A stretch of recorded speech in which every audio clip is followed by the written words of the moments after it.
মিশর এক সময় ছিল না কোনো রাজ্য, শুধু ছিল মরুভূমি। উত্তর আর দক্ষিণ নীল নদ তাদের জীবন দিতেও জানতো, আবার ভাগও করত। কিন্তু মরুভূমির বালির নিচে জন্ম নিচ্ছিল এক নতুন শক্তি, তার নাম নরমার। দক্ষিণ মিশরের এক ছোট্ট গোত্রে জন্ম নিল এক যুবক, সাহসী, বুদ্ধিমান আর বিশ্বাসে অটল। সে নরমার। মিশর আর দুই নয়, হবে এক দেশ, এক রাজ্য।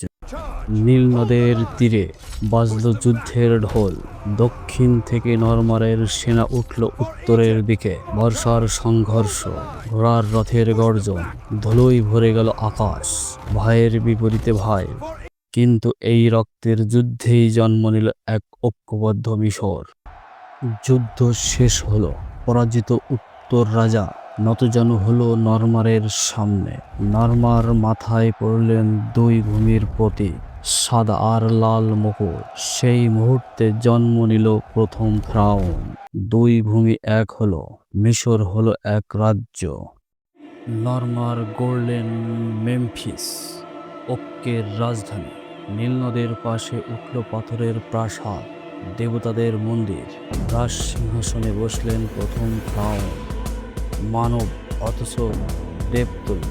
তার নাম হয়ে গেল ইতিহাসের শুরু, নরমার, মিশরের জনক।